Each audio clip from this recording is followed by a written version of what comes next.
नमस्कार प्रेक्षकांनो, स्वागत आहे आपल्या मराठी यूट्यूब चॅनलवर. आज आपण पाहणार आहोत दिशा बदलतील दशा. झोप आणि वास्तुशास्त्र. शांत झोप आणि त्यामागील वास्तुशास्त्रीय संदर्भ. पहिलं, झोपण्याची दिशा. विज्ञानाधारित वास्तुशास्त्र. वास्तुशास्त्रातील पहिलं, झोपण्याची दिशा. विज्ञानाधारित वास्तुशास्त्र. वास्तुशास्त्रातील सर्वात महत्त्वाचा नियम हा शिरोमणी म्हणजे डोक्याच्या दिशा बद्दल आहे.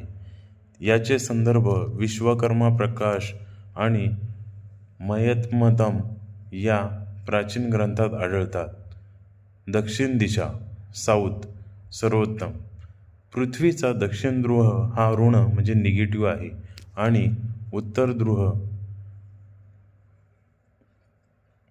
पृथ्वीचा दक्षिण ध्रुव हा ऋण म्हणजे निगेटिव्ह आहे आणि मानवी डोकं धन म्हणजे पॉझिटिव्ह ध्रुव मानले जाते. जेव्हा तुम्ही दक्षिणेकडे डोके करून झोपता तेव्हा पृथ्वीच्या चुंबकीय लहरी आणि तुमच्या शरीरातील ऊर्जा प्रवाह यात सुसंगतता येते. यामुळे रक्तदाब नियंत्रित राहतो आणि गाढ झोप लागते. पूर्व दिशा, ईस्ट, उत्तम. हे सूर्योदय आणि ज्ञानाची दिशा आहे.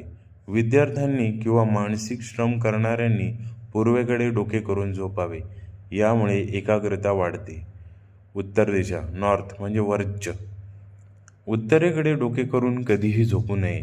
विज्ञानानुसार यामुळे शरीरातील लोहयुक्त रक्ताभिसरणावर म्हणजे ब्लड सर्क्युलेशन ताण येतो, ज्यामुळे डोकेदुखी, भयावह स्वप्ने किंवा अस्वस्थता जाणवू शकते. दुसरं, बेडरूममधील मांडणी. Layout of guidelines. नैऋत्य कोपरा, साऊथ वेस्ट. घरातील मुख्य व्यक्तींची बेडरूम किंवा बेड हा नैऋत्य कोपऱ्यात असावा. हा कोपरा पृथ्वी तत्वाचा आहे, जो जीवनात स्थिरता म्हणजे स्टेबिलिटी देतो. आरसा, मिरर. बेडच्या समोर आरसा नसावा. झोपलेल्या अवस्थेत स्वतःचे प्रतिबिंब दिसणे हे वास्तुशास्त्रात प्रतिबिंब दोष मानले जाते, ज्यामुळे झोपेत व्यस्तता येतो. छतावरील तुळई म्हणजे बीम्स. बेडच्याच बरोबर वर छताची तुळई म्हणजे बीम नसावी. यामुळे शरीरावर अदृश्य मानसिक ताण निर्माण होतो. तिसरा, रंग आणि वातावरण. सौम्य रंग. बेडरूमच्या भिंतींना गडद किंवा भडक रंग देऊ नयेत. हलका निळा, आकाशी, क्रीम किंवा हलका गुलाबी रंग मनाला शांत करतात आणि मेंदूला मेलाटोनिन म्हणजेच झोपेचे संप्रेरक तयार करण्यास मदत करतात. Electronic gadgets.